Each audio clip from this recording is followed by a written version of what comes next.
Hola, hola chiquillos, hola chiquillas, bienvenidos nuevamente a esta clase de lenguaje y comunicación acá en Puntaje NEM, junto con los chicos, ¿cierto?, de la Universidad Católica Silva Enríquez. Sean todos ustedes muy bienvenidos, los que están en el chat, los que simplemente están mirando y aquellos que van a ver el video después. Chiquillos, tal como comenzamos, ¿cierto?, todas las clases de Montaje NEM, recordándoles, ¿cierto?, que estas clases están referidas precisamente a contenidos de cuarto año medio, contenidos que tienen que ver con el último año de enseñanza. Por lo tanto, como decíamos también, es una especie de compendio de todas las unidades, de todos los elementos que vieron años anteriores. Entonces, para aquellos que estaban preguntando si es que las clases NEM sirven para la PSU, por supuesto que sí, nos sirven para la PSU, pero no nos sirven, ¿cierto?, en términos de preparación, nos sirven en términos de ampliar nuestro conocimiento del mundo, especialmente ahora que hemos estado revisando durante las últimas clases. Ya llevamos varias clases hablando acerca de literatura, ¿cierto?, de los distintos tipos de textos que hay en términos literarios, de las distintas manifestaciones literarias, ¿cierto?, sobre todo referidas a estas nuevas concepciones de mundo que fueron surgiendo en esta época que nosotros estamos revisando. Así que sirven, si sirven, sirven. Pero para la PSU misma, como estaban preguntando, no, como que no sirven tanto. Ahora, por ahí cierto Diego H. que estaba preguntando que sirven para refrescar la memoria, por supuesto que sí, sirven para refrescar la memoria. Así que en ese sentido no hay ningún problema. Luis Laurente, que está preguntando si esto sirve para Perú también, por supuesto que también le sirve. Al menos en la clase del día de hoy, ¿cierto?, que vamos a hablar acerca de el boom latinoamericano, hablando de Perú. Vamos a nombrar por ahí a Mario Vargas Llosa, así que sí les sirve, no habría ningún problema en ese sentido. Ya, chiquillos, entonces comenzamos la clase del día de hoy, recordándoles además, perdón, recordándoles además que la próxima semana no vamos a tener clase Puntaje NEM. ¿Por qué? Porque estamos de aniversario. Estamos en términos de tiquitiquití, estamos en fiestas patrias acá en Chile. Así que el próximo miércoles, ¿cierto?, no nos vamos a ver porque vamos a estar celebrando 18 y 19 de septiembre. De hecho, creo que el día miércoles es 19, si no me equivoco. Así que la próxima semana al menos no nos veríamos. Pero eso no impide, ¿cierto?, el normal desarrollo de las clases. Esa clase está ahí en stand-by, así que sería igual. Ya, chiquillos, entonces comenzamos la clase de Puntaje NEM, recordando antes de eso que estamos viviendo un periodo literario, ¿cierto?, un periodo histórico, por supuesto, un periodo que marcó mucho a términos históricos a la literatura, pero nosotros, como estamos en lenguaje, nos referimos a la literatura. Estamos hablando de un periodo literario bien marcado, bien revolucionario, bien extraño que ocurrió, ¿cierto?, durante el siglo XX y que nosotros conocemos como literatura contemporánea. Ahora, ya estuvimos hablando acerca de qué era la literatura contemporánea, ya estuvimos viendo técnicas contemporáneas referidas a cada uno de los géneros literarios que abarca precisamente el texto literario, y también revisamos vanguardias literarias. Lo que vamos a hablar el día de hoy, entonces, estaba muy relacionado con aquello porque precisamente alguien por ahí preguntó en esas clases que estábamos haciendo que qué pasaba en Latinoamérica con estos fenómenos vanguardistas, ¿cierto? Entonces, precisamente la clase del día de hoy vamos a estar revisando ese fenómeno, vamos a revisar literatura contemporánea latinoamericana y la vamos a dividir en dos. La vamos a dividir en literatura chilena, vamos a revisar cada una de las generaciones que hubo durante esta época contemporánea, ¿cierto?, que abarca el siglo XX, es decir, del año 1900 a 1999 aproximadamente. Y también vamos a revisar un fenómeno cultural que nació por ahí por mediados del año, de la década del... que nació por mediados del siglo XX, que es el boom latinoamericano, y que al contrario de lo que ocurre con la literatura chilena, que por supuesto es chilena, ese apellido tiene, al contrario de lo que ocurre con la literatura chilena, que nos vamos a referir solamente a nuestro país, en el boom latinoamericano agarramos de todas partes de Latinoamérica acerca de qué es cierto ocurrió con este fenómeno, por qué es importante, qué gracia tiene que hablemos básicamente acerca del boom latinoamericano y por qué se llama boom latinoamericano. Entonces, recordando, ¿cierto?, que lo que estamos viendo está referido siempre desde el punto de vista de los textos literarios. Cuando hablamos de textos literarios, estamos hablando de aquellos textos que están, por supuesto, ligados a la literatura. Decíamos hace algunas clases atrás que definir literatura era muy complejo, más que nada por el tema de que la literatura, cierto, es un término que hasta hace algunos años abarcaba algunas cosas, ahora solamente hablamos de textos con características literarias y eso ocurrió ese cambio recién en el siglo XVIII, como para que tengamos una idea.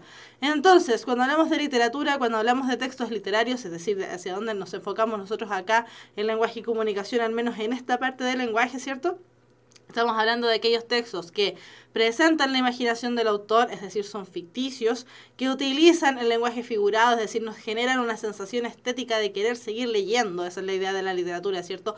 Atraparnos a nosotros como lectores para que nos guste lo que vayamos leyendo y además nos permite, ¿cierto?, creer que todos estos mundos imaginarios son posibles, ejerciendo entonces el fenómeno de la verosimilitud o lo que también conocíamos como el pacto de verosimilitud entre el emisor, que vendría siendo el autor de la obra, y el receptor, que vendríamos siendo nosotros como lectores ideales. Por lo tanto, cuando hablamos de textos literarios, siempre hablamos de estos tipos de textos en los que estamos referidos al mundo de la literatura. Y además tomamos una característica bien importante de la que estuvimos hablando en la clase pasada, que estuvo bien entretenida porque tomamos hartos elementos de distintas partes, ¿cierto?, que es la intertextualidad. Decíamos que la intertextualidad es el fenómeno donde dos obras literarias convergen, son relativamente parecidas una con la otra, no es que se roben, no es que se plagien, es decir, no es que se estén copiando literalmente, sino que lo que están haciendo es tomar ciertos puntos de consideración y generar una obra completamente nueva. Decíamos que la literatura es súper antigua, nos ha acompañado durante muchos siglos, desde que el hombre es hombre, prácticamente este hombre con mayúscula. Por lo tanto, cuando hablamos de la literatura, hablamos necesariamente de un fenómeno que toma otros elementos de por aquí y por allá. Y en relación a este fenómeno de la intertextualidad que ha acompañado a la literatura siempre, decíamos además que durante este siglo XX, que es donde nosotros estamos enfocados, ¿cierto?, se genera otro fenómeno llamado interdiscursividad. Para los que a lo mejor todavía están en el colegio, ¿cierto?, y están realizando trabajos con respecto a este texto, a este tema, decíamos que la interdiscursividad como un fenómeno que proviene de la intertextualidad, perdón, es un fenómeno que no solamente mezcla los elementos de textos literarios propiamente tal, sino que también toma elementos de otros formatos, de otras entregas, del cine, de la música, del arte, del teatro, de la pintura, de la fotografía, etcétera, etcétera, publicidad incluso, y transforma entonces los mensajes a los que nosotros nos encontramos, generando totalmente mensajes nuevos. Entonces, como en la clase del día de hoy vamos a hablar de literatura contemporánea, ¿cierto? Dijimos que al menos el día de hoy nos vamos a enfocar a lo que es a lo que es la literatura chilena, pero también vamos a hablar acerca de literatura latinoamericana.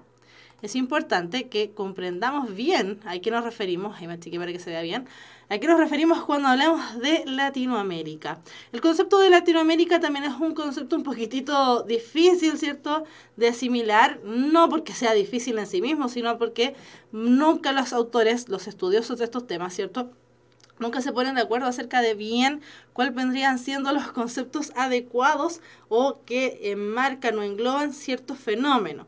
Entonces, el concepto de Latinoamérica generalmente es abordado como un concepto étnico-geográfico que identifica la región del continente americano de habla española, portuguesa y francesa. ¿Qué quiere decir esto? Que cuando hablamos de Latinoamérica abarcamos, ¿cierto?, no solamente el cono sur, como generalmente estamos acostumbrados a tomar, sino que también tomamos otras partes de todo este territorio, este continente americano, que generalmente nosotros dividimos en tres. Estamos acostumbrados a hablar de América del Norte, América del Centro, América del Sur. Cuando hablamos de Latinoamérica, dependiendo de la teoría en la que nosotros nos estemos enfocando, vamos a hablar, ¿cierto?, acerca de este continente americano que posee estas lenguas que provienen del idioma romance, del idioma latino, por lo tanto son lenguas romance, ahí sí que sí. Entonces, este concepto de Latinoamérica, como dice ahí, es un concepto étnico-geográfico. ¿Por qué es étnico? Porque hablamos generalmente de pueblos que ya estaban presentes aquí una vez que los españoles llegaron a América en 1492, por lo tanto, abarcan, ¿cierto?, o se hacen cargo de esta multiplicidad de fenómenos genéticos que se generaron aquí, y no solamente genéticos, sino que también sociales, ¿cierto?, que se fueron generando entre la mezcolanza que se armó entre los genes europeos, entre los genes indígenas y también los europeos que traían personas de raza negra de distintos países de raza negra, ¿cierto?, que llegaron al continente. Por lo tanto, este concepto de Latinoamérica siempre, o lo ideal es siempre abordarlo desde este concepto, como un concepto étnico, es decir, de razas, ¿cierto? Y geográfico, es decir, del espacio. No nos vamos a ir hacia Europa en este caso, sino que nos vamos a quedar solamente en el continente americano. Debido, ¿cierto?, a esta gran mezcla que se armó en términos genéticos, se presenta una gran variedad cultural y étnica, como es ahí, ¿cierto? Es decir, se produjo una especie de sincretismo. La palabra sincretismo quiere decir que se generó una mezcla, no solamente, como ya decíamos, de aspectos genéticos, como estábamos diciendo, sino que también se genera una mezcla en la forma de ser, en la forma de vivir, en la forma de actuar, la forma de relacionarnos con el otro y la forma de relacionarnos con nosotros mismos y también con la naturaleza. Es decir, se genera todo un cambio cultural muy importante. Este siglo, ¿cierto? 15, este año 1492, marca definitivamente un cambio total y absoluto en el continente americano. Por lo tanto, esta palabra sincretismo es muy importante reconocerla como uno de los fenómenos culturales más importantes que ha vivido el continente y que es sumamente antiguo, pero como vamos a ver el día de hoy, también abarcó necesariamente conceptos y nos genera, ¿cierto?, una especie de crisis de identidad cultural que se hace cargo, o de la que se hace cargo, la literatura también contemporánea. Imagínense, estamos hablando del año 1492. Sin embargo, todo esto avanzó hasta el año 1960 aproximadamente, con el surgimiento, como decíamos, del boom latinoamericano, y también ha seguido de ahí para adelante generando ciertas marcas identitarias propias de la literatura latinoamericana. Por lo tanto, para hacer ahí como un cierre de todo este concepto de Latinoamérica, cuando hablamos de los latinos, de quiénes somos los latinos, vamos a hablar acerca de que nosotros provenimos directamente de la cultura del Lacio, es decir, de la región de Roma. Todas las lenguas que originaron los romanos, es decir, las lenguas romances y que llegaron y se sentaron acá en Latinoamérica, son parte entonces también de este fenómeno cultural del latio, ¿cierto?, y de Latinoamérica. Entonces, cuando nosotros hablemos de Latinoamérica, al menos nosotros, ¿cierto?, en esta clase, porque para el concepto de Latinoamérica hay muchos.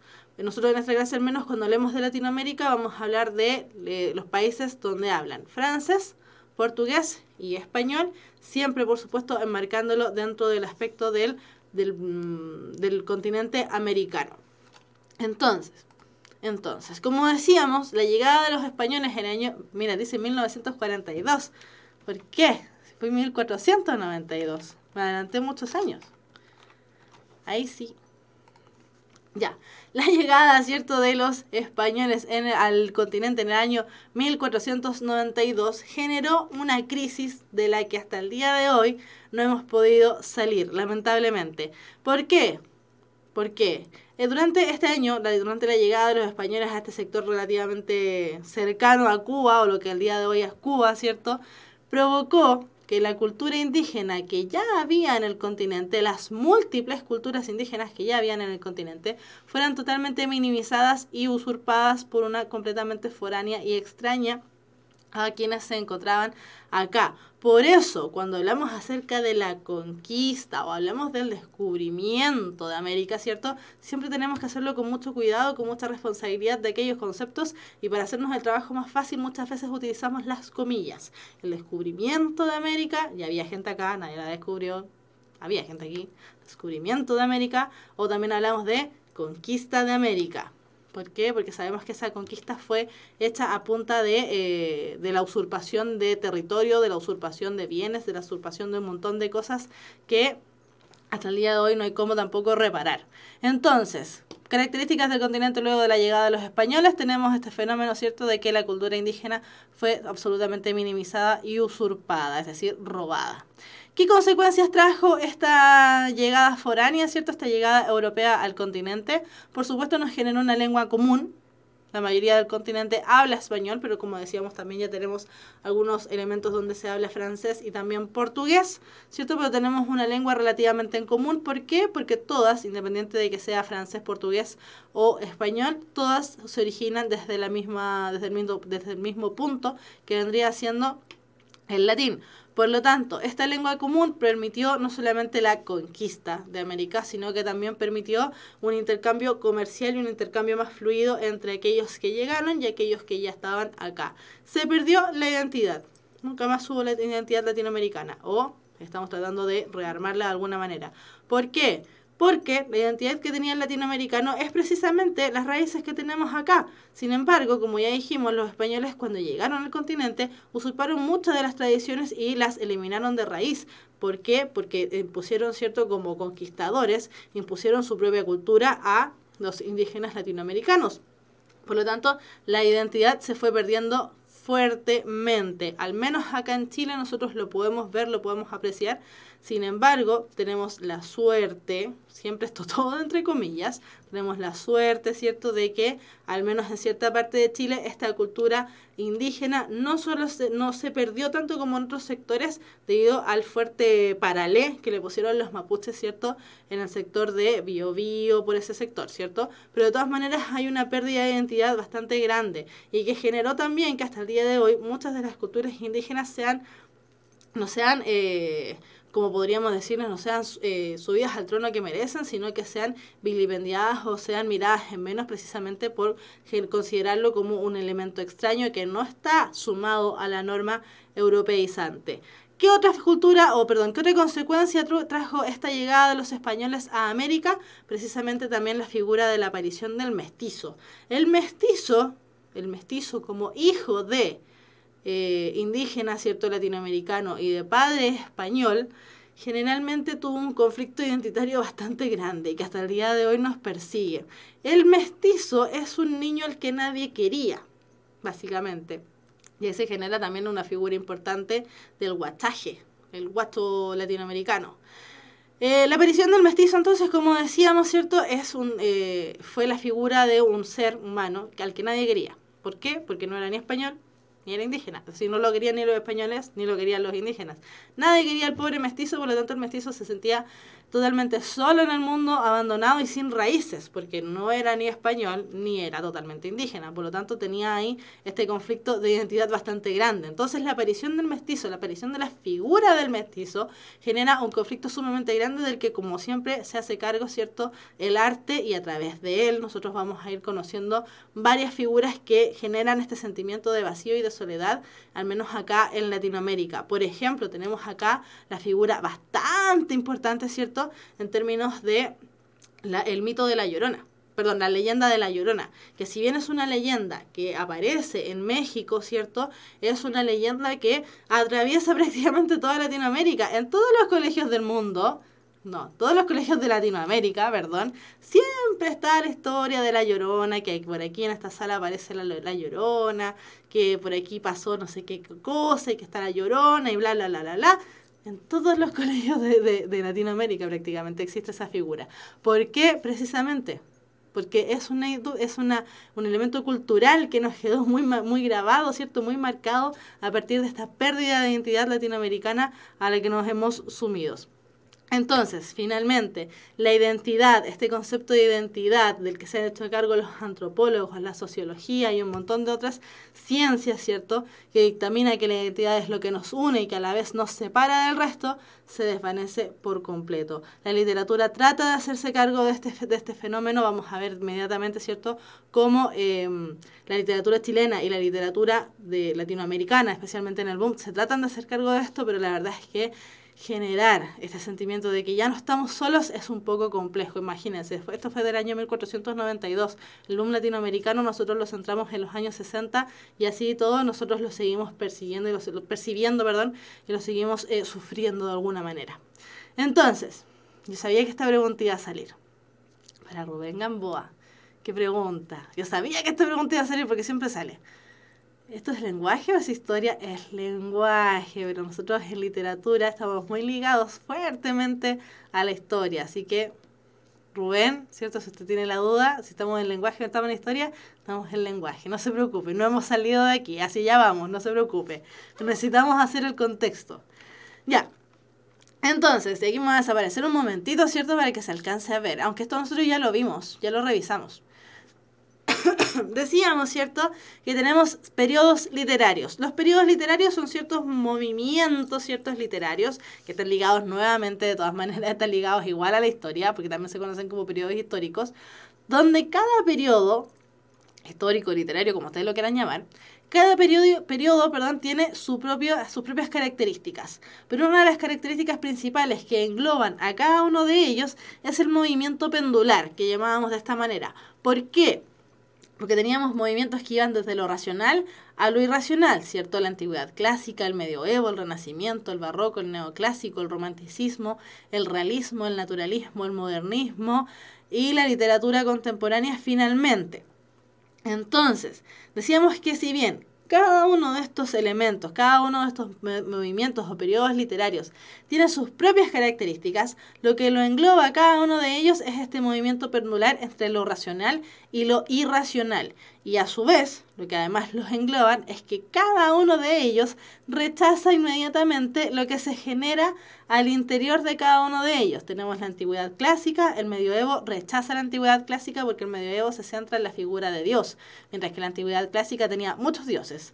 En el Renacimiento se rechaza el medioevo, porque el medioevo, como ya decíamos, tiene la figura del Dios al centro. El Renacimiento dice, no vamos a tener más a Dios al centro, vamos a tener al hombre al centro.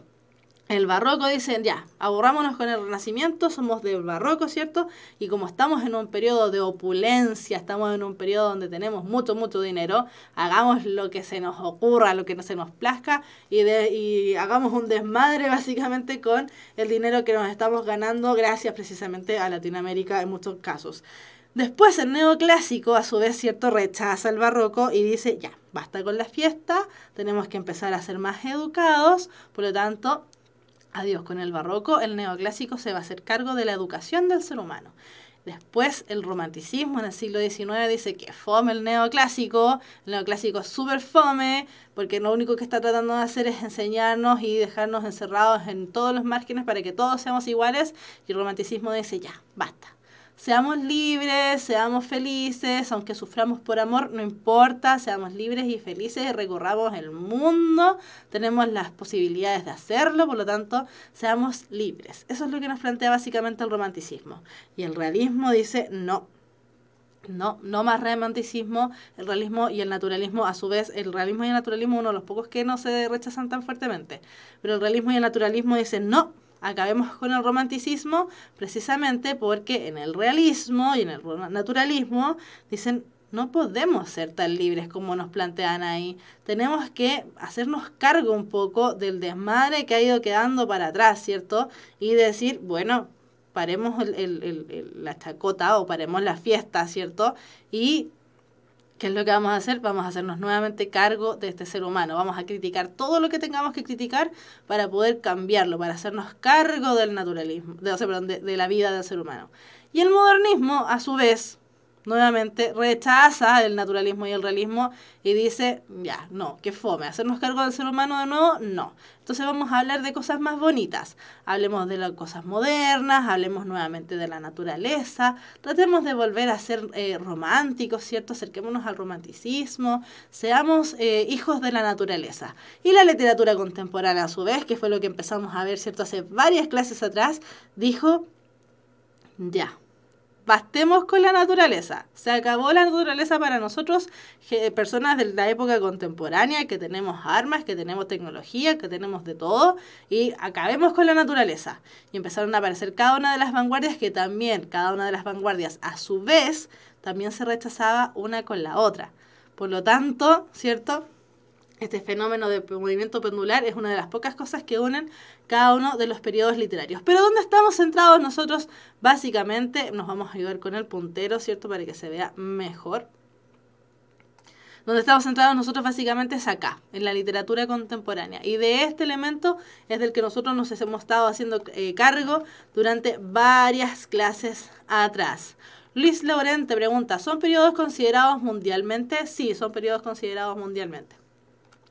Cristóbal García pregunta, no, perdón, Gatica. Cristóbal Gatica pregunta, ¿Subterra es naturalista? Sí, Subterra y Subsole son naturalistas. Ya, entonces, hablando de qué es lo contemporáneo, para recordar solamente, ¿cierto? Tenemos qué es lo contemporáneo, es el periodo de tiempo que abarca entre los años 1900 y el 1999 y por supuesto mucho más allá, hasta el día de hoy podríamos decir que estamos en un periodo contemporáneo. ¿Qué características tiene entonces esta época contemporánea? Precisamente que es un siglo de grandes avances, de grandes guerras, de grandes avances y adelantos científicos, tecnológicos, mundiales, terriblemente y sumamente rápido. Todo pasó muy muy rápido en esta época contemporánea. Y así, como estuvimos viendo entonces estos distintos periodos en los que cada uno de ellos iba rechazando cada uno del anterior, ¿cierto? Esto del romanticismo y todas estas cosas que fueron pasando a su vez, la literatura chilena, como parte, por supuesto, de la literatura contemporánea latinoamericana, hace el mismo efecto. Exactamente el mismo efecto. Una de las condiciones que tenía la literatura vanguardista es que era un movimiento europeo. Por lo tanto, esa es una de las cosas que nosotros nos preguntaron, que preguntaron varias veces en el chat, que qué es lo que pasaba, ¿cierto? Si nosotros estábamos viendo literatura vanguardista, ¿qué es lo que estaba pasando entonces en Latinoamérica en esa misma época, es decir, en el siglo XX? ¿Qué es lo que estaba ocurriendo? ¿Qué es lo que ocurre? Bueno, precisamente lo que vamos a ver el día de hoy. Entonces, la literatura chilena, al igual que lo que fue ocurriendo con las vanguardias, que se rechazaban una con la otra, mientras que una era tal cosa, la otra no lo era, y así sucesivamente, con la literatura chilena pasó exactamente lo mismo. Exactamente lo mismo, no hay ningún cambio. También rechazan uno con el otro, se van rechazando fuertemente cada una de las generaciones, cada uno de los movimientos que vamos a ir viendo a continuación. Entonces, ya que estamos en septiembre, mes de la patria, se acerca el 18, tiquitiquití, vamos a ver literatura chilena. Entonces, vamos a partir con la generación del 20. Justamente, ¿cierto? Porque esta generación nace justamente con la gran opulencia que hubo durante estos años. Decíamos, ¿cierto?, que durante todo este siglo XX, especialmente las primeras 2 décadas, fueron épocas de grandes riquezas económicas mundiales. Aquí la cosa se desbandó, todo el mundo tenía dinero, aparece, ¿cierto?, la figura fuerte de la burguesía en contraposición un poco a la aristocracia, que la aristocracia empezó a ir como cada vez en menos. La burguesía explota prácticamente gracias a los grandes negocios que se estaban haciendo en términos del régimen capitalista en el que nos estábamos viendo envueltos, ¿cierto? Por lo tanto, todo el mundo tenía dinero, todo el mundo era como súper feliz. Acá en Chile al menos fue de esa manera. De hecho, si ustedes a lo mejor viven en grandes ciudades, ni siquiera estamos hablando de Santiago, sino de grandes ciudades como Concepción, como Valparaíso, como Iquique, ¿cierto? Este tipo de ciudades grandes. Estas ciudades durante la época del 20 tienen grandes construcciones también, precisamente porque había mucho dinero para construir, porque estaban las herramientas, ¿cierto? Estaban los medios para construir grandes elementos, grandes términos arquitectónicos, y por supuesto ese dinero también se fue viendo en términos sociales.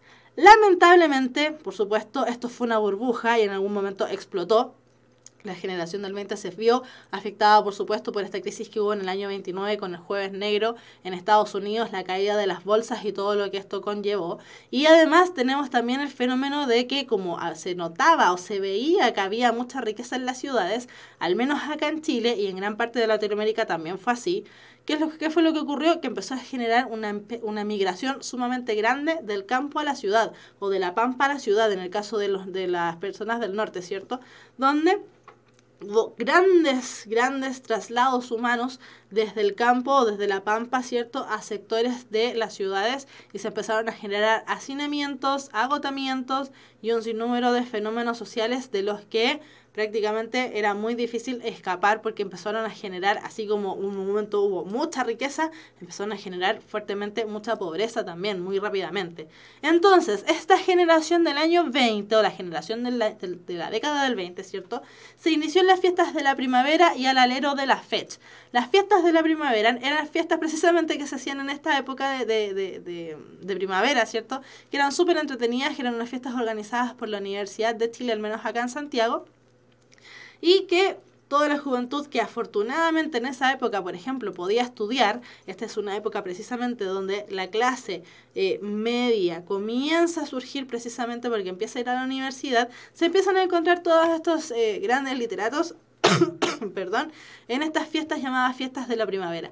Y además, otra de las cosas que los hizo unirse fue que precisamente la mayoría de ellos perteneció en algún momento a la Universidad de Chile, una de las universidades más, o la universidad más antigua precisamente del país. Por eso también dice que están al alero de la FECH, es decir, de la Federación de Estudiantes de la Universidad de Chile, y además muchos de ellos también pertenecían a lo que en algún momento fue llamado el Instituto Pedagógico, que es la actual UMCE, es decir, la Universidad Metropolitana de Ciencias de la Educación, ¿cierto? Que también en algún momento fue parte de esta Universidad de Chile. La mayoría de los literatos, la mayoría de los escritores que pertenecen a esta generación entonces, estudiaron ahí en la Universidad de Chile y por eso se pudieron rápidamente, ¿cierto?, dar cuenta que tenían muchas cosas en común. La generación del 20 es una generación que practica mucho el tema de la lírica. De hecho, la lírica latinoamericana, perdón, la lírica chilena, por la que estamos sumamente orgullosos la mayoría de los chilenos, porque decimos Chile, país de poetas y todo este show, ¿cierto? Genera, ¿cierto?, precisamente las bases para la gran poesía que posteriormente se fue generando acá en el país. Entonces, la generación del 20 mayoritariamente practicaron la lírica y estilísticamente está muy cerca del romanticismo, de esta cosa, de este término, ¿cierto?, que veíamos hace un rato que tiene que ver con la libertad del ser humano, pero no con una libertad de andar por donde uno quiera, con una libertad que involucra tanto lo físico como lo psicológico, es decir, de ser libres, de empezar a casarnos por amor, por ejemplo, empezar a poder trasladarnos, empezar a separarnos un poco de la figura de la familia para poder ser un poquitito más libres y vivir como nosotros queramos y así sucesivamente. Entonces, como decíamos, a esta generación del 20 se le reconoce como precursores del éxito de la poesía chilena. Muchas de las bases entonces se centraron, sí, digo bien, acá en esta generación. Sin embargo, hubo una figura que destacó por sobre todas. Y por lo mismo, como destacó tanto de esta generación del 20, la opacó, que fue la figura de Pablo Neruda. Pablo Neruda eventualmente llegó a brillar tan fuertemente, tan alta y grandemente, que opacó un poquitito esta generación del 20, por lo tanto muchos estudios al respecto no hay. ¿Por qué? Porque nos hemos centrado básicamente en la obra y en la vida de Pablo Neruda. Entonces, ¿qué otra de las cosas fue la que truncó esta generación? Que muchos de ellos tuvieron muertes muy prematuras a causa de suicidios, a causa de enfermedades, a causa de precisamente vivir en esta época del 20 donde tuvimos esta explosión del año 29 y que acá en Chile, que fue el país más golpeado por esta crisis del 29 que nos golpeó en el año 33, donde hubo una hambruna, donde hubo una pobreza, donde hubo puras cosas malas, precisamente porque eventualmente, como decíamos, la burbuja económica en la que estaban tenía que explotar, básicamente. Entonces, muchos de estos integrantes no solamente se vieron opacados por la figura de Pablo Neruda, sino que también murieron muy prontamente en su vida, murieron muy jóvenes. Entonces, dentro de los autores que podemos destacar en esta generación del 20 está, por supuesto, Pablo Neruda, como ya lo mencionábamos, Armando Ulloa, Rubén Azócar, entre otros poetas. La mayoría de ellos poetas, como ya decíamos anteriormente. No ponemos acá a Vicente Huidobro, que podría haber sido parte, ¿cierto?, de esta generación del 20, precisamente porque Vicente Huidobro hizo prácticamente su obra, si bien estaba muy ligado a Chile, hizo su obra prácticamente en Europa. De hecho, él pertenece, como decíamos, a la vanguardia literaria como creador del creacionismo. Y decíamos que estas son vanguardias o son conceptos de Europa. Por lo tanto, lo sacamos de esta generación del 20 precisamente porque él andaba en Europa en esta época jugando, ¿cierto?, a ser poeta y a ser pequeño Dios. Así que en la generación del 20 dejamos acá a Pablo Neruda, Armando Ulloa y a Rubén Azócar, que ya eran hijos, que eran, por ejemplo, en la figura de Pablo Neruda, ¿cierto?, decíamos que él era hijo de un conductor de ferrocarriles y de una mamá que era costurera. Entonces él, como Pablo Neruda joven, no el viejito que siempre nos pensamos que es Pablo Neruda con el jockey y con la nariz grande. Pablo Neruda joven era un estudiante de, no me acuerdo en este momento qué era lo que estudiaba, francés, que era estudiante de francés en el Instituto Pedagógico de la Chile. Por lo tanto, es un hijo, ¿cierto?, de una familia empobrecida que está tratando de surgir en la capital mediante luces propias. Surgió mucho, eso lo sabemos, ¿cierto? Se ganó el premio Nobel y tuvo una vida bastante variopinta. Entonces, vamos a achicarnos un poquitito más para que se vea mejor.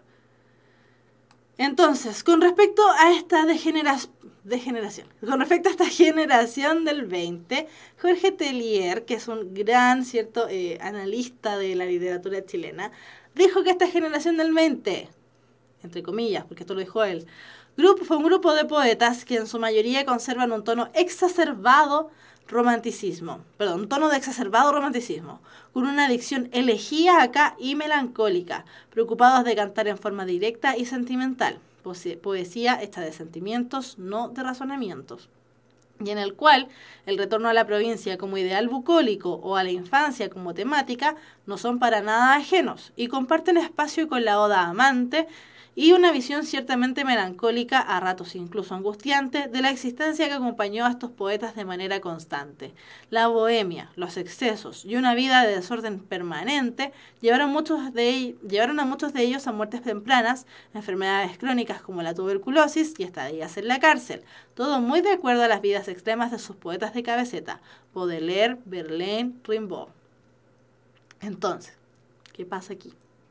Como dice Jorge Tellier, ¿cierto?, en sus propias palabras, esta generación fue una generación muy ligada al tema de la libertad del romanticismo, el ideal romántico de ser simplemente libres, de vivir un poquitito la vida loca para ser libres, no sentir ninguna atadura en sí misma. A eso se destaca, ¿cierto?, entonces la generación del 20, muy ligado un poco a lo romántico, que los románticos del siglo XIX, incluso agarrando un poquitito el siglo XVIII, por lo tanto es una generación que se agarra de algo de muy atrás. Por lo tanto, por eso mismo la generación del 20 chilena, al menos, no la podemos llevar a la misma figura de las vanguardias, mucho menos llevarla a la misma figura del creacionismo, porque el creacionismo plantea que hay que eliminar la idea de la mímesis, que hay que eliminar la idea de copiarla a la naturaleza, sino que el poeta tiene que ser un pequeño dios, que era lo que planteaba Vicente Huidobro. La generación del 20, al contrario, dice, hagamos una poesía, como dice ahí, ¿cierto?, elegíaca y melancólica, es decir, ligada totalmente al tema del campo, ligado al tema de los recuerdos, ligado al tema de la melancolía, ligado, ¿cierto?, a la idea de la tristeza que nos deja el dejar atrás la infancia, ¿cierto?, que se pierde con toda su libertad, bla, bla, bla, bla.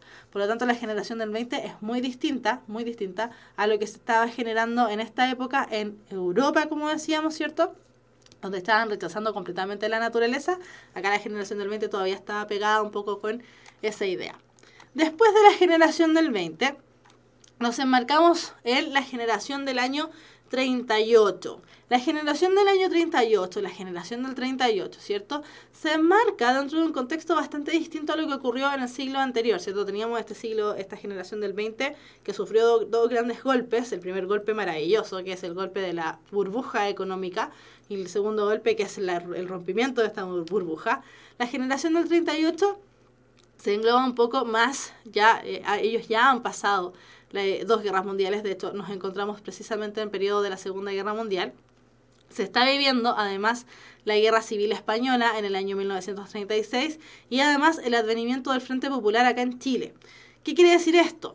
Que nos encontramos en un periodo nuevamente de crisis. ¿Por qué? Porque tenemos Segunda Guerra Mundial, como decíamos, en Europa, que de todas maneras igual pegó fuerte acá en Latinoamérica. El estallido de la Guerra Civil Española, las grandes figuras literarias o las grandes figuras de la lírica, ¿cierto?, chilena, que era en este caso Vicente Huidobro y Pablo Neruda, precisamente ya eran vacas sagradas en esa época, y ya se encontraban precisamente en España tratando de rescatar gente de España y traérsela a Chile. Por lo tanto, ahí Vicente Huidobro y Pablo Neruda ya están totalmente superados en esta época, porque ya en esa época, ya en el año 38, ya eran grandes literatos, ¿cierto?, para la época. Y además tenemos el advenimiento del Frente Popular. El advenimiento del Frente Popular tiene que ver precisamente con el ideal, ¿cierto? O la necesidad de Chile, que tuvo Chile en ese momento, de un poco romper con el círculo de la pobreza en el que estábamos sumidos desde el año 33, como decíamos hace un rato, ¿cierto?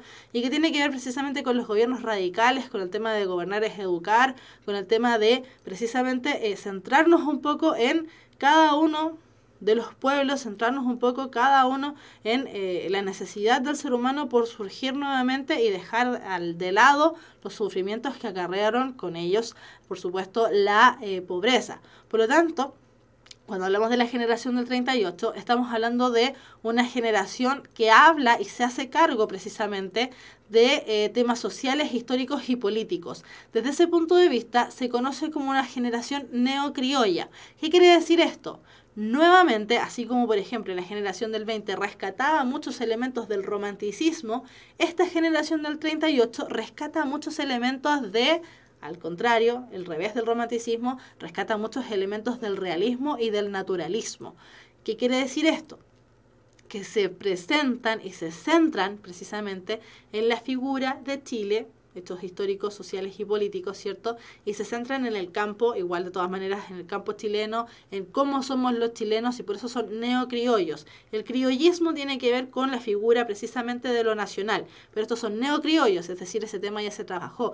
Nosotros acá nuevamente somos criollos, por eso somos nuevos criollos de alguna manera, por decirlo. Entonces, hay que poner énfasis a esta generación del 38 en lo que se estaba tratando precisamente en lo que se estaba tratando precisamente de superar la problemática social, la figura del hombre con mayúscula, es decir, humanidad, el hombre, ya sea hombre o mujer, y la constante lucha contra la naturaleza y la explotación humana. Entonces estos seres humanos, estos artistas, ¿cierto? Estos literatos, trabajaron mucho el tema del sufrimiento del ser humano y cómo el ser humano podía tratar de irse superando. Entonces acá tenemos como escritores destacados a Nicomedes Guzmán, Francisco Coloane, no sé, Boloya Teltenboim, Eduardo Anguita, entre otros escritores. Francisco Coloane o Coloane, como ustedes lo quieran decir, precisamente uno de sus obras más conocidas y que tal vez les haya tocado leerlo en el colegio, fue El último grumete de la Baquedano, que es un libro interesante. No sé si les gustará o no. No tiene por qué gustarnos. No todos los libros no tienen por qué gustar. Pero es un libro que precisamente habla acerca de este joven, ¿cierto? Que rescata un poco la figura de los jovencitos que estaban tratando de surgir. El último grumete de la Baquedano, ¿cierto? Estaba tratando de surgir. Es un niño prácticamente. Y por lo tanto, así como niño, igual trataba de hacerse hombre en este país que estaba bien golpeado, bien azotado por diversos fenómenos, diversos elementos de los que le haya tocado vivir. Entonces, sobre esta generación del 38, Hugo Montes, otro analista, ¿cierto?, de la literatura chilena, dice: este naturalismo proletario, esta verdadera épica social, como alguien señaló, produjo un ansia apasionada de cambiar la vida nacional, de dar al obrero y al campesino un sitio de dignidad. Y así vemos el nacimiento de una literatura de mayor resonancia vital que no gira en torno al paisaje, sino al hombre comunitario. Es decir, ya no nos centramos en la figura de la naturaleza porque, oh, qué bonita es la naturaleza. No, nos centramos en la figura del ser humano que trabaja esa naturaleza para vivir, para comer, para darle también educación a sus hijos y también para educarse a sí mismo. Entonces, la generación del 38 está mucho más ligado al naturalismo y al realismo. No nos hemos podido despegar todavía de estos grandes avances que hubo, ¿cierto?, en términos de movimientos y periodos literarios o históricos, como ustedes los quieran llamar. Por lo tanto, la generación del 38 todavía sigue siendo una generación, así como la del 20, una generación relativamente conservadora. Como dice ahí, es un naturalismo proletario, es un naturalismo que nace, neonaturalismo incluso podríamos decir, es un naturalismo que nace al alero del Frente Popular acá en Chile. Es decir, que nace con las ideas precisamente de los gobiernos radicales, ¿cierto?, con la idea del gobernar es educar, y un montón de elementos que tienen que ver con que el hombre se haga cargo del hombre, básicamente. Hombre con mayúscula, insisto, por favor. ¿Cierto? Con esta, como dice ahí, con esta ansia apasionada de cambiar la vida nacional, de dar al obrero y al campesino un sitio de dignidad, es decir, de hacerse cargo el hombre del hombre, básicamente. Después de la generación del 38 nos saltamos varios años a la generación del 50. ¿Por qué estamos hablando de generaciones? Precisamente porque, según la teoría literaria, según la crítica literaria, se puede hacer esto. Entonces, de la generación del 50, ¿cierto? Hubo un gran involucrado que fue precisamente miembro de la generación del 50, pero que analizó, a su vez, a los mismos autores de su época, que fue Enrique Lafourcade. Enrique Lafourcade nos dice la generación del 50, cuando hablamos de la generación del 50, estamos hablando de escritores que nacieron entre los años 20 y el año 1934. Es decir, tenemos escritores que al año 50 tienen entre 30 y 15 años. Al ojo, aquí es sacando los años así como a la rápida.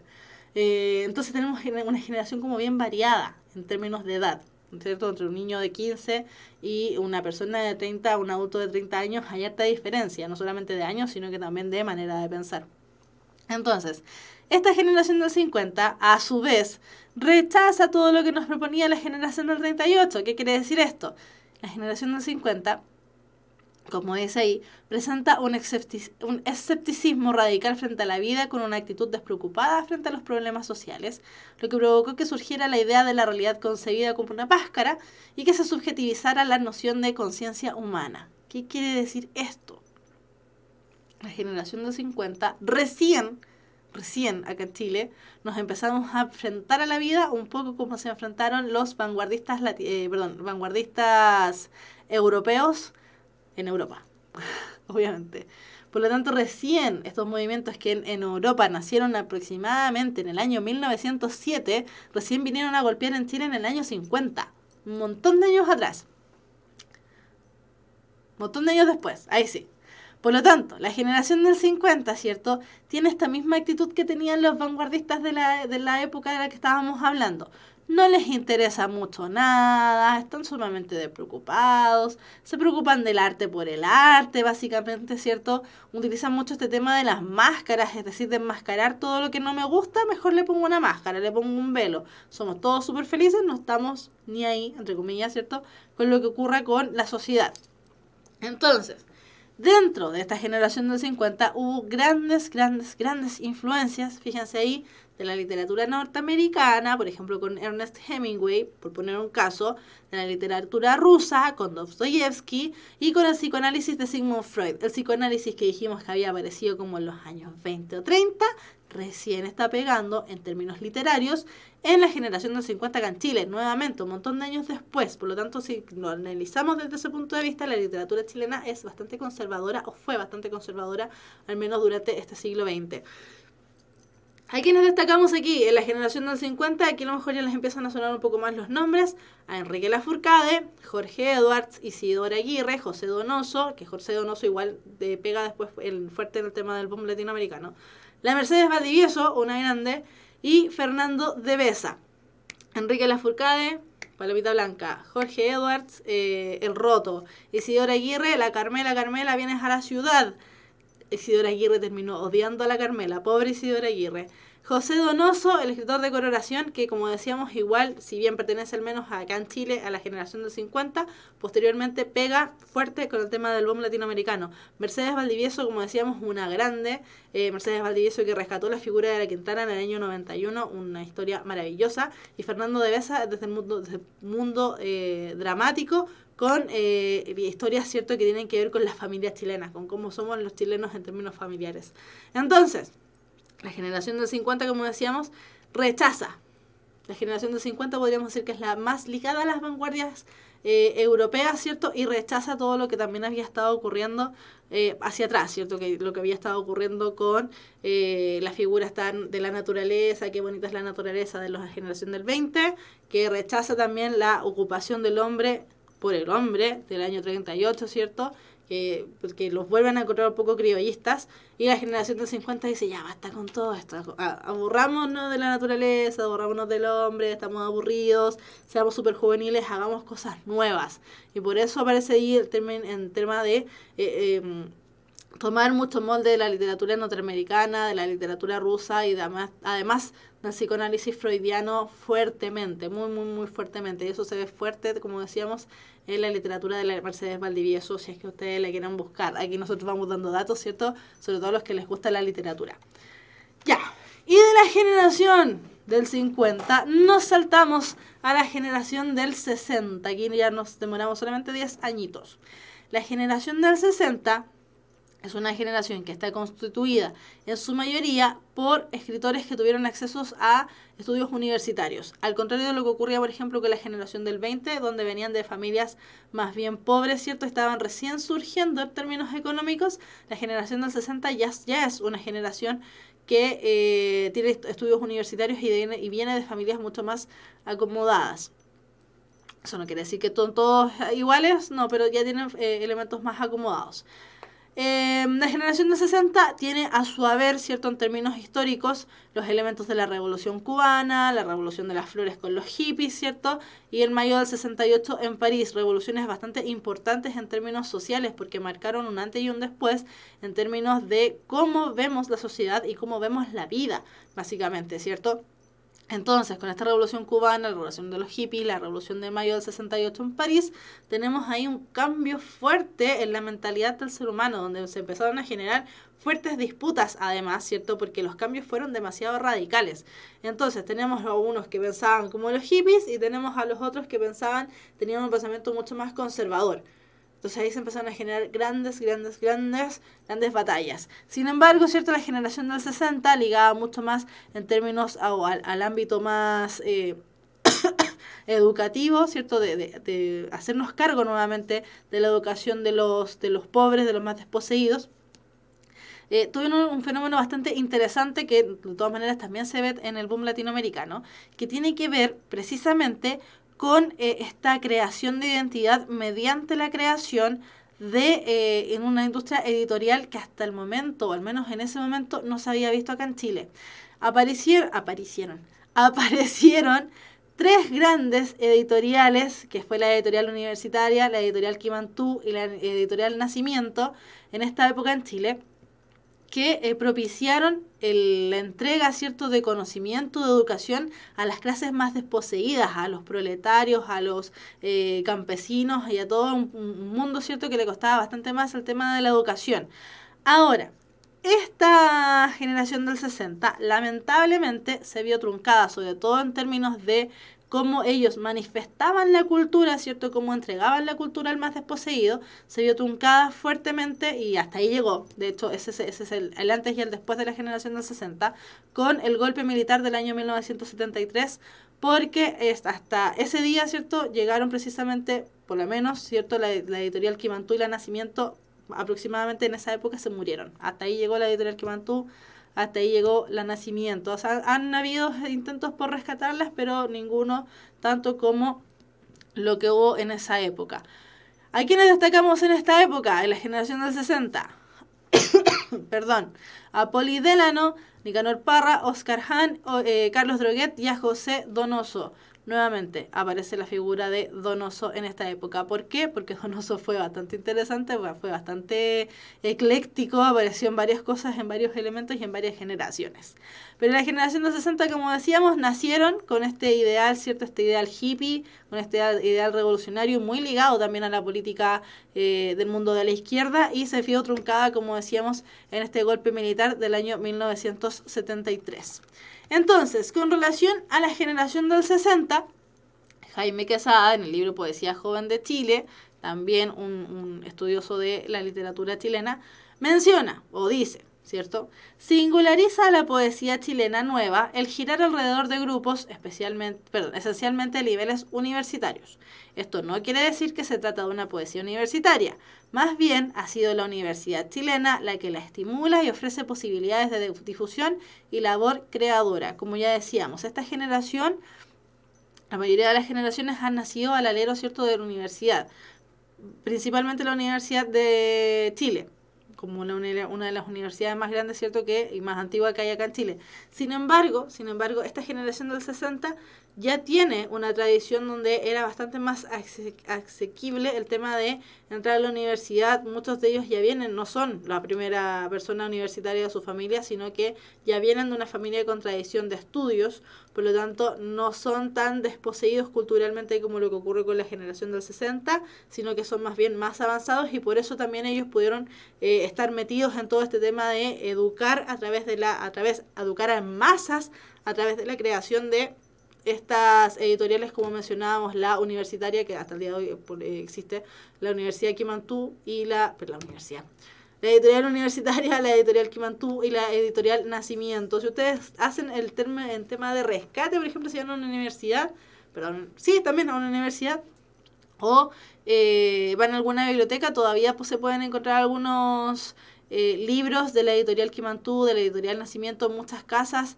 de a lo mejor sus abuelos o sus bisabuelos, ¿cierto? Todavía se pueden encontrar libros de esas editoriales, pero la mayoría de ellas fueron quemadas durante la época de la dictadura porque estaban ligadas precisamente a la figura del marxismo, estaban ligadas a la figura de la izquierda política que estaba siendo perseguida durante estos años. Así que hagan por ahí, tal vez si les interesa el tema, hagan por ahí un tema de rescate, de andar mirando los libros que tienen los abuelos por ahí guardados, si es que todavía les queda alguno que sea de estas editoriales, porque son tesoros. Sí, son literalmente tesoros que podrían rescatar de alguna manera. Y nos vamos a la última generación de la que vamos a mencionar en literatura chilena al menos, que es la generación del 80.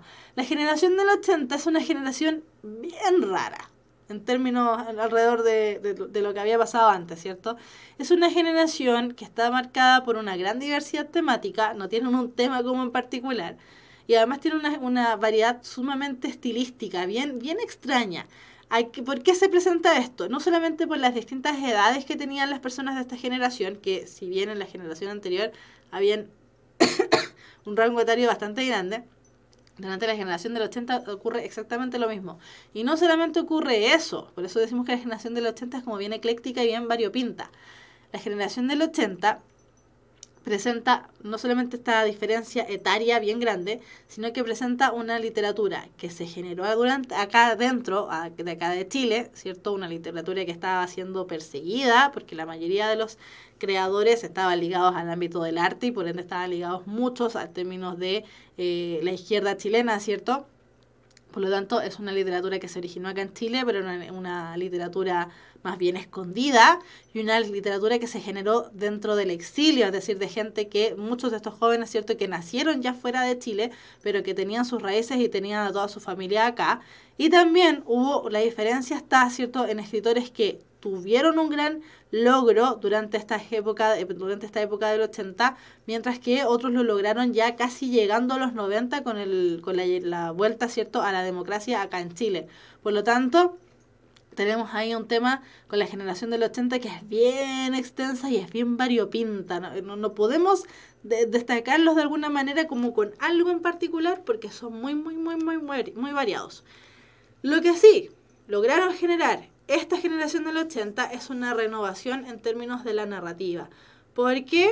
Porque le dieron un impulso sumamente grande a la prosa, es decir, a los cuentos, a las novelas acá en Chile, y lograron lo que no habían logrado otras otras corrientes estéticas u otras corrientes literarias anteriores, las de anteriores generaciones, que es precisamente que lograron una calidad literaria sumamente alta. Esto precisamente gracias a todas estas cosas que pudieron ir arrancando de aquí por allá, ¿cierto? Y de la necesidad también de explorar muchos mundos que habían sido dejados de lado producto de el golpe militar, de la dictadura militar. Entonces, ¿a quiénes destacamos acá en esta generación del 80? A Ramón Díaz Heterovic, a Pía Barros, a mi amiga Pía Barros, a Diamela Eltip, a Roberto Bolaño, Luis Sepúlveda, Elicura Chihuailaf, muy interesante su figura porque es un poeta mapuche, a Teresa Calderón, entre otros. Entonces, varios de estos autores a lo mejor a ustedes también les vuelven a llamar la atención precisamente porque esta generación del 80 es una generación que tuvo una fuerte influencia durante los años 90 y también se leyeron mucho en los colegios. Por ejemplo, Ramón Díaz Heterovic, que tiene una saga de literatura detectivesca para niños. Muchos se dan en el colegio, Quique H, si no me equivoco. Es bien interesante revisarlo. La mayoría, al menos en la básica, lo lee. O algún libro estos de Quique H. La Pía Barros lo mismo, Diamela también, Roberto Bolaño, un grande que después se fue a México y por eso mismo también tiene este tema de la generación del 80 que agarró muchos elementos de los 90 donde las grandes figuras artísticas en Chile al menos fueron a probar suerte a México por ser un mercado mucho más amplio de lo que se encontraba acá en Chile. Entonces, en relación a la generación del 80, y con esto vamos terminando la parte de literatura chilena, Ramón Díaz Heterovic precisamente dice: esta pluralidad, en relación a las voces literarias, ¿cierto? Esta pluralidad se traduce en una considerable cantidad de tendencias narrativas, con diferencias internas de temas, estilos y lenguajes que vienen a enriquecer nuestro panorama literario. Y la pregunta sería, ¿ha habido nuevas generaciones acá en Chile de las que podamos hablar? Sí, sí hay. Sin embargo, los análisis literarios, ¿cierto? Muchas veces quedan un poquito al debe. Entonces nosotros nos vamos a quedar hasta la generación del 80 y además porque precisamente esta generación del 80 tuvo ahí un tema un tema fuerte con pegar precisamente en los 90 y hasta el 2000, ¿cierto? También nos quedamos un poquitito ahí al debe con esa literatura. Ya, preguntas del chat, veo que hay algunas preguntas. Amancio Cuadrado, ¿es importante lo contemporáneo en la historia? Ah, supongo. Sí, pues, es importante. Es muy importante. ¿Por qué es tan importante? Porque se produce un cambio y una revolución radical en términos de todo. Artísticos, no vamos a hablar ni siquiera de literatura, artísticos, en términos de sociales, en términos políticos, en términos de... en muchos ámbitos cambió fuertemente el tema de lo contemporáneo. Es importantísimo. Sin señal. ¿Rescato algún punto si me aprieto esto? No. Profe, ¿puedo ir al baño? Por supuesto. Vaya. Freddy Antonios, profe. Ah, eso es un piropo. Profe, me gustas mucho, eres muy bueno, muy hermosa. Profesora, no hay generación del 27 en Chile. La generación del 27 se pegó más fuerte en España. Pegó más fuerte fuera. Lo que pasa es que acá en Chile durante el 27 estábamos con la generación del 20 todavía. Podríamos decir que hay como un análisis, sí, pero pegó más la del 20. Y la generación del 98, ¿cuál generación del 98? ¿Del 1898? 1898 o del año 1998? Luis Laurente, que está preguntando. ¿Cuál 98? Depende. Si esa, ¿cuál? ¿Cuál esa?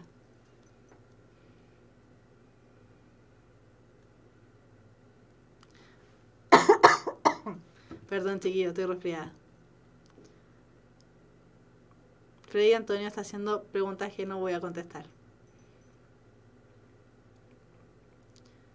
Luis Lorente, 1898 o 1998. 1898. Ah, sí, sí hubo. Sí hubo. Hubo, sí hubo. Pero también, nuevamente, la generación del 1898 está más ligada a temas de lo criollista. Igual. Por lo tanto, la generación del 98 sí hubo, pero está ligado más a términos criollistas y como estamos viendo literatura contemporánea, nos abocamos más a temas de cuando empezaron a generar estos cambios la literatura y haciéndose cargo, por supuesto, en términos históricos de lo que estaba ocurriendo. Ya, entonces, terminada la generación del 80, nos vamos a la literatura latinoamericana. Por eso estábamos haciendo este análisis de lo que era Latinoamérica al inicio de la clase, por la que estaban preguntando, ¿cierto? Si es que era literatura, o sea, perdón, si estábamos en lenguaje o estábamos en historia. Ahora ya vamos a entrar directamente a la literatura latinoamericana. Pero antes de entrar, les comento inmediatamente, cuando hablamos de literatura latinoamericana, nosotros nos vamos a centrar en el boom latinoamericano. ¿Por qué? Porque, insistimos, estas clases, ¿cierto? Son clases que están referidas o están dedicadas más que nada a estudiantes de cuarto año medio, ¿cierto? Que están en el colegio y que están viendo precisamente, supuestamente, estos contenidos en el colegio. Sin embargo, si bien nos vamos a centrar en el boom latinoamericano, hay más corrientes de literatura latinoamericana que ustedes pueden revisar. Hay hartas, para que las revisen. Por ejemplo, lo que estaba pasando en Brasil. Lo que estaba pasando, como Brasil, ¿cierto? Tenía un idioma distinto, que es el portugués, que si bien involucra el tema de Latinoamérica, en Brasil estaban con sus propios movimientos de grandes instancias literarias. Hay que revisarlos, hay que verlos igual. O sea, si les interesa el tema, por lo menos, ¿cierto? Si no, bueno, nos quedamos con esto porque esto es lo que hay que pasar en el colegio. Entonces, con relación a la literatura latinoamericana, nos vamos a referir precisamente al boom latinoamericano. Se llama boom latinoamericano precisamente porque está justamente inmersa en una época donde hizo boom, donde hizo explosión este asunto, donde justamente lo que estábamos viendo en la generación del 60, acerquémonos a lo que estaba pasando en Chile, precisamente porque en Latinoamérica, justo, al igual como en Chile estuvo la aparición de la editorial que mantuvo, la editorial Nacimiento, la editorial universitaria, acá a nivel latinoamericano ocurrió la aparición de la editorial Six Barral, que si bien es una editorial española, ¿cierto? Se hizo cargo de grandes escritores latinoamericanos y que toma un libro, se hace cargo de un libro llamado La ciudad y los perros, de Mario Vargas Llosa, y lo publica. Y este libro, La ciudad y los perros, hace explosión. No literal, por supuesto. Hace explosión en términos de que fue un gran bestseller y uno de los primeros gran bestsellers, es decir, uno de los primeros grandes ventas, ¿cierto? Alrededor del mundo. Todo el mundo estaba leyendo este libro durante ese año. Por lo tanto, se llama boom latinoamericano porque apareció esta obra latinoamericana y empezaron a aparecer un montón de otras que generaron el mismo efecto, que empezaron a generar el efecto del bestseller, como decíamos. Además, los escritores del boom latinoamericano en su mayoría eran amigos. Amigos, muy amigos, muy amigos, eran muy apegados unos con el otro. Y en relación al boom latinoamericano tenemos distintas nacionalidades, por lo tanto, por eso hablamos de latinoamericano, porque tenemos un argentino, tenemos un colombiano, tenemos un peruano, hay un chileno, hay un mexicano y así sucesivamente. Hay varios escritores que estaban escribiendo más o menos acerca de lo mismo. Entonces, este boom latinoamericano, que dentro de las características que tiene, ¿cierto?, es precisamente que rechaza nuevamente la tradición literaria latinoamericana del criollismo, es decir, ya dijeron, ya basta, borrámonos del tema de la naturaleza y del hombre por el hombre, y ya borrámonos de esa idea, ¿cierto? ¿Y qué es lo que hace? Hereda el estilo y técnicas narrativas de las vanguardias y la novela estadounidense de la época. Empiezan entonces, ahora sí, a tomar ciertos elementos que nosotros estuvimos viendo en clases, especialmente en narrativa, porque el boom latinoamericano es principalmente narrativo, de, por ejemplo, la corriente de la conciencia, de la narración in media res, de la narración in extrema res, del raconto, del flashback, todas estas técnicas que son sacadas del cine básicamente empiezan a pegar fuerte acá en Latinoamérica recién en el año 60. Por lo tanto, dentro de los logros que podemos encontrar de este boom latinoamericano es el haber conseguido proyectar la literatura latinoamericana hacia la literatura universal. Tal como decíamos, esta editorial española, ¿cierto?, logró poner en entrevisto, logró poner en presencia, ¿cierto?, de todo el mundo, así como teníamos, por ejemplo, guardando las distancias, por supuesto, sobre todo históricas, pero guardando las distancias igual, logró ponernos a la altura, por ejemplo, de Don Quijote, ponernos a los latinoamericanos, a la altura de Don Quijote, por ejemplo. Entonces, por eso se llama boom latinoamericano, porque fue literal... No fue literal. Fue figuradamente una explosión, figuradamente una explosión en términos de la popularidad que alcanzó Latinoamérica en esta época. Además de todos unos movimientos sociales que estaban ocurriendo en términos, por ejemplo, políticos acá en Latinoamérica, donde la mayoría de los gobiernos estaban siguiendo una relación sumamente contraria a lo que se estaba proponiendo, ¿cierto? La mayoría de los gobiernos de esta época empezaron a agarrar tintes más bien de izquierda, cuando en realidad la corriente estadounidense sobre todo iba más bien hacia el tema de la derecha. Por lo tanto, ahí tenemos también términos sociales bien interesantes.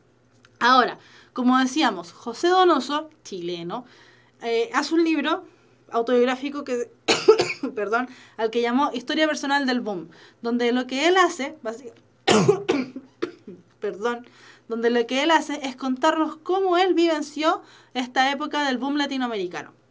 Entonces, él nos dice, para mí, la anécdota del boom como tal, comienza con aquella aparatosa fiesta en casa de Carlos Fuentes en 1965, presidido por la figura hierática de Rita Macedo, cubierta de brillos y pieles. Fue el momento de la primera efusión, cuando todo parecía estar cuajando desde la política de acercamiento de los intelectuales cubanos, colisionando con todo nuestro ambiente, con su promesa de libertad, hasta la fundación del Mundo Nuevo, con su sede agresivamente ubicada en París.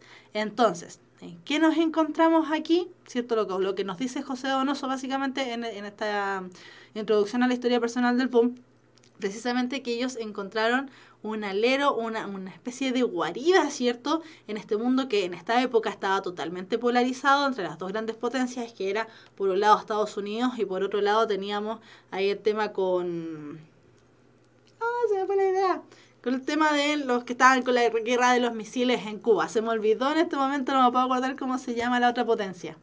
Pero ya, el asunto es que ellos se hacen cargo, ¿cierto?, de este conflicto y se van para el lado, ¿cierto?, más de la izquierda, con el tema de la revolución cubana. De hecho, el boom latinoamericano está muy ligado al tema de la revolución cubana y de hecho por eso mismo también se acaba el boom latinoamericano, como vamos a ver más adelante. Entonces... dentro del boom latinoamericano encontramos, gracias Rusia, mira la tontera, no me acordaba, ya las dos grandes potencias que estaban por un lado Estados Unidos hacia el área de la derecha y el capitalismo, y Rusia hacia el lado de la izquierda con el marxismo, ¿cierto? Y el tema de otro tipo de intercambio económico. Entonces, en términos del boom latinoamericano, ¿dónde encontramos sus antecedentes? Precisamente en un fenómeno que se da solamente acá en Latinoamérica, que es el realismo mágico. El realismo mágico es una historia bien interesante que, insisto, solamente se da en Latinoamérica y precisamente se da producto de la condición de mestizos que tenemos. Por eso era importante hacer este inicio, ¿cierto?, con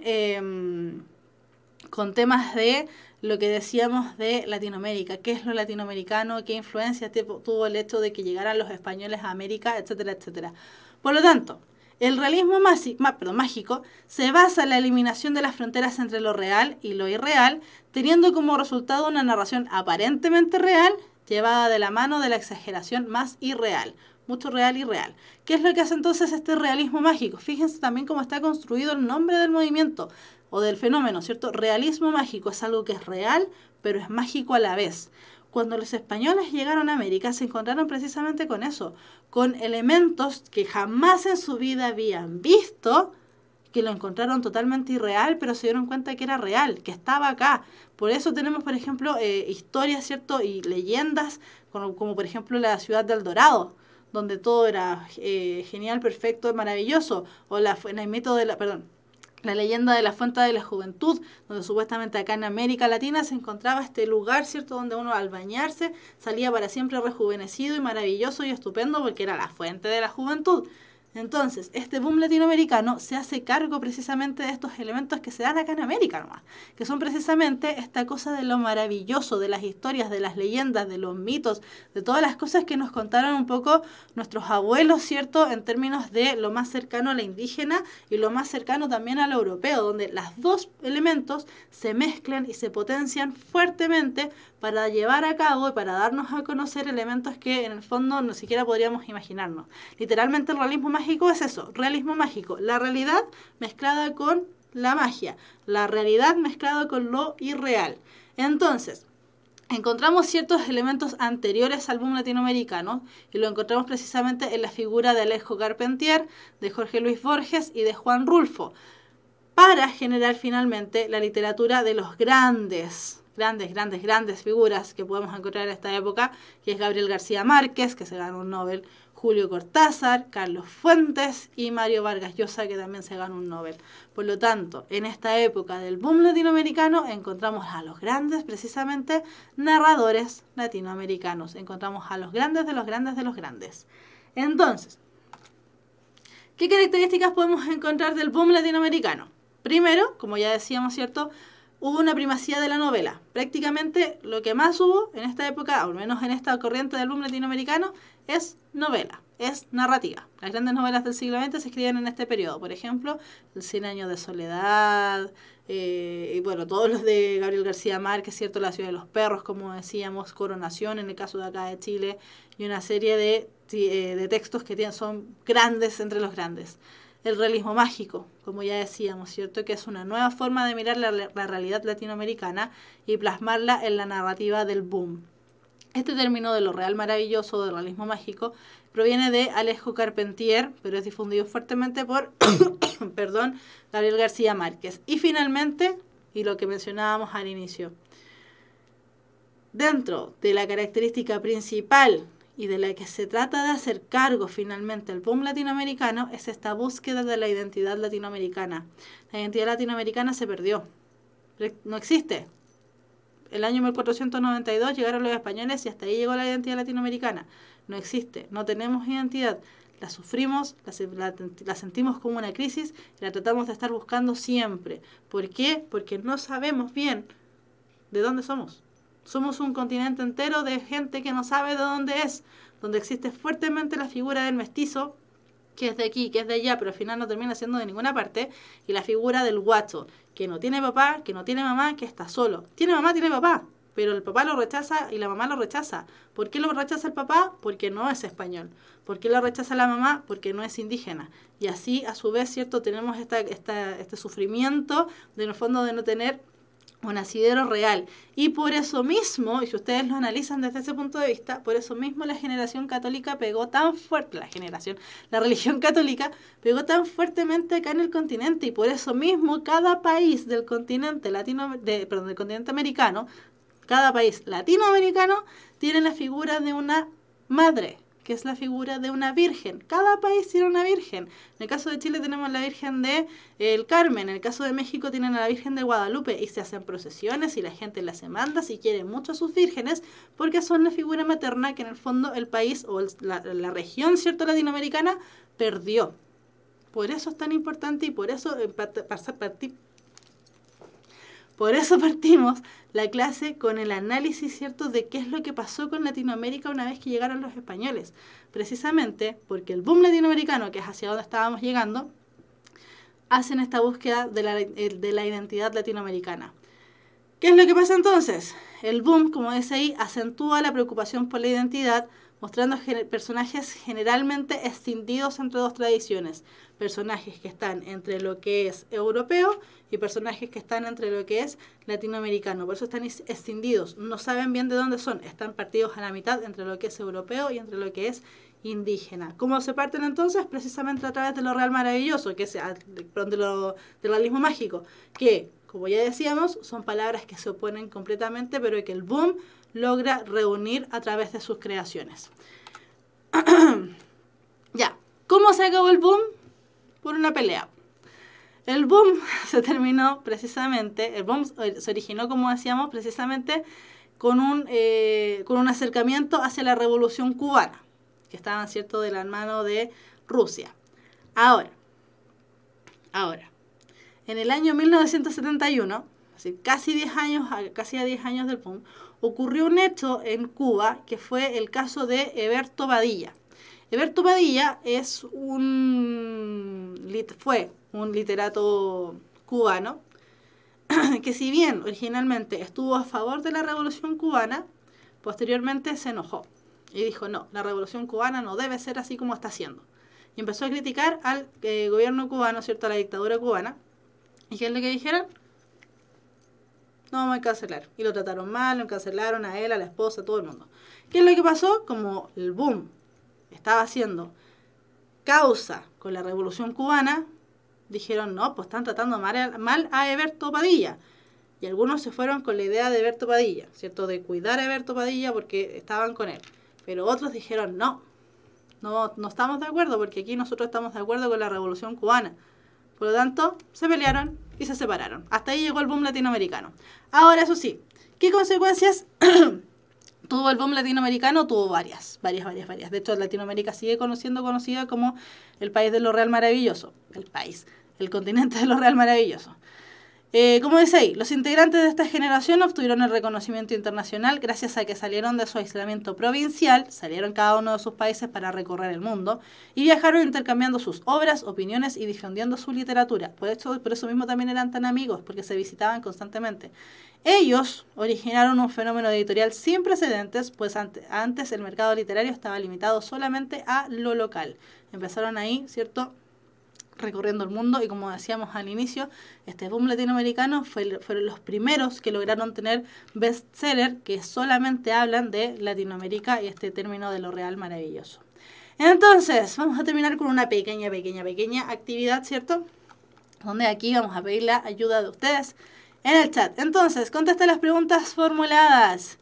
¿Qué significó el boom latinoamericano para el mundo? Te acabamos de decir. Freddy Antonio Peláez nos dice, aportó el realismo mágico. Efectivamente, aportó el realismo mágico.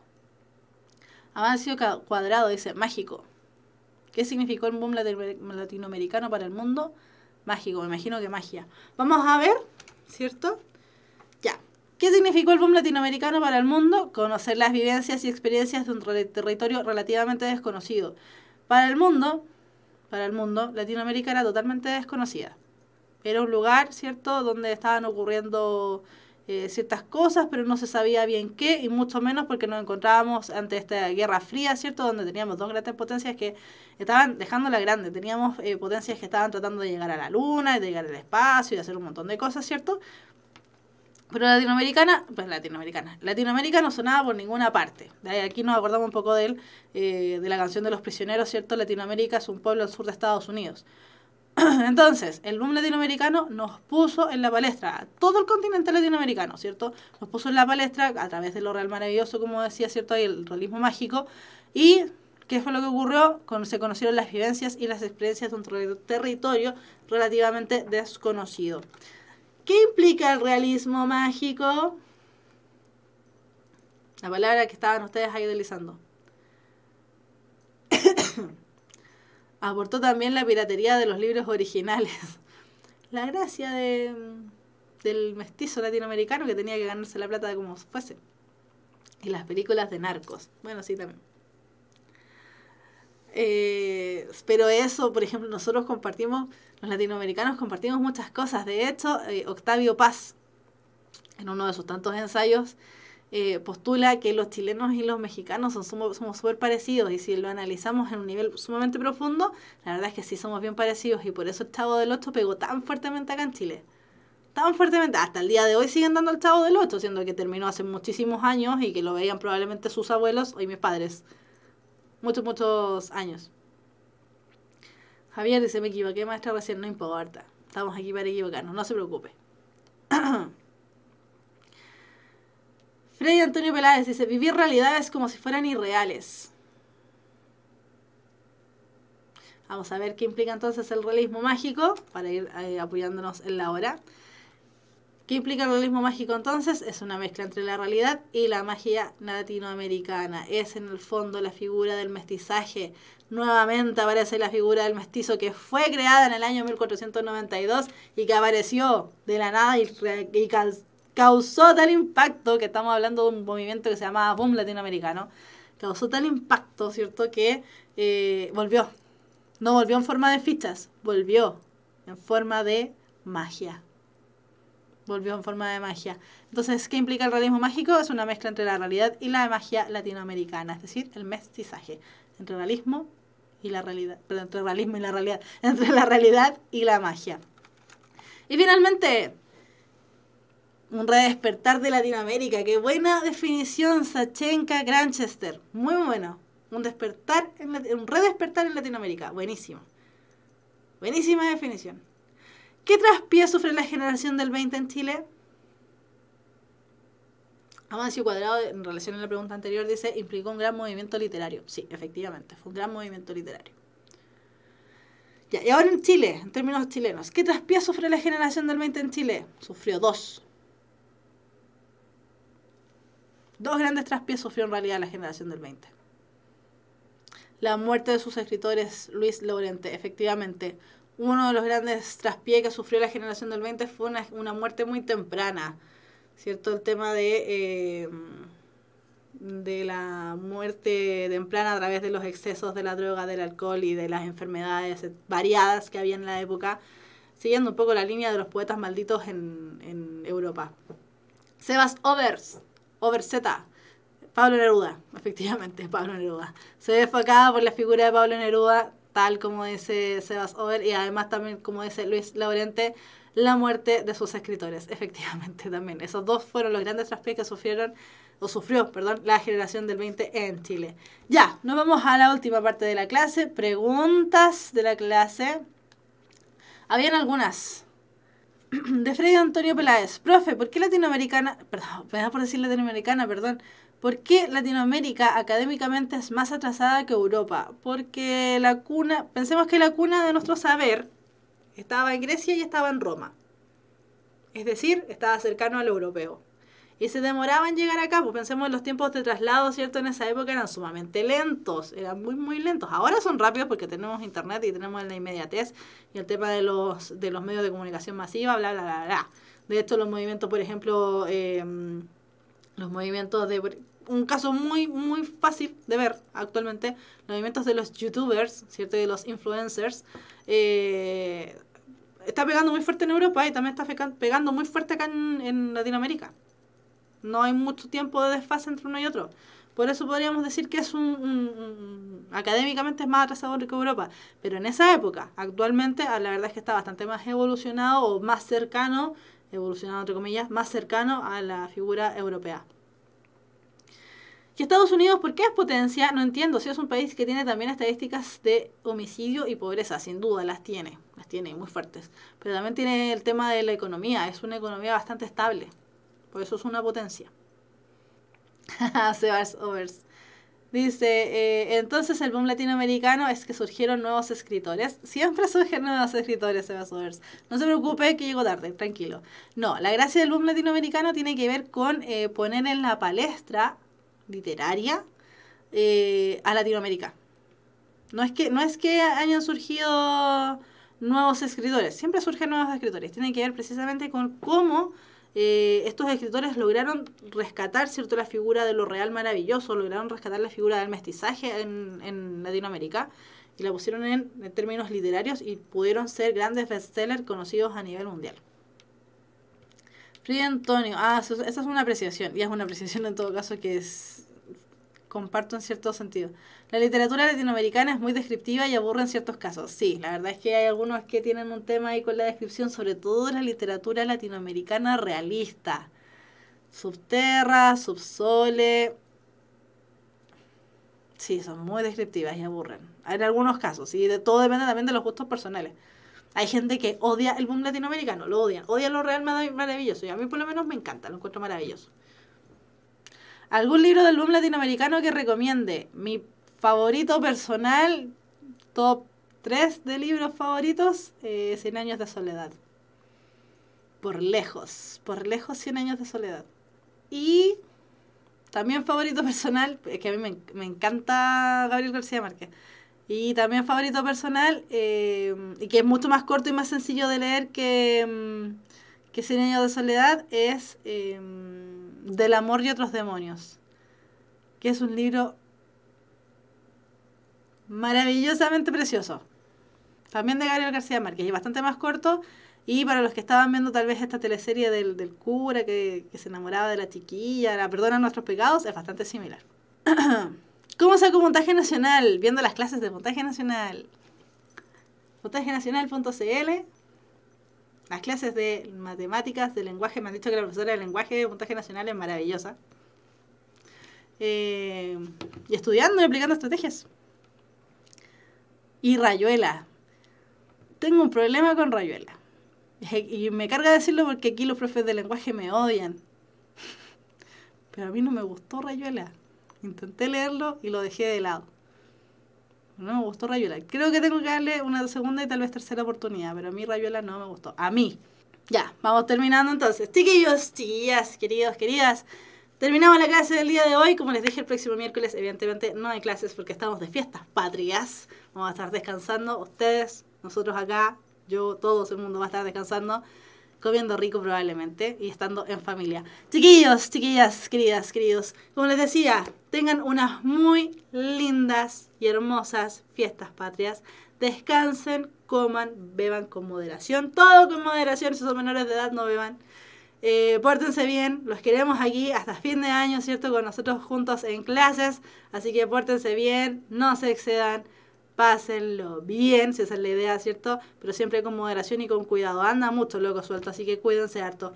Chiquillos, chiquillas, que estén muy bien. Como les decía, pasen unas muy bonitas fiestas. Nosotros nos vemos después de estas celebraciones para seguir hablando acerca de esta época contemporánea que es tan extraña.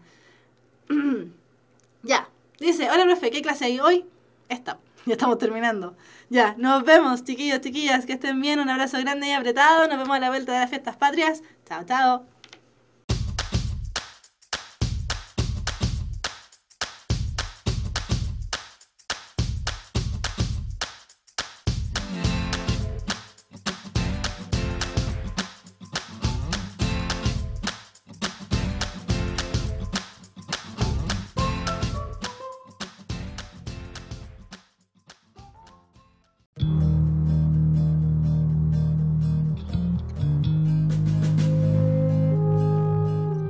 Somos la Universidad de un legado.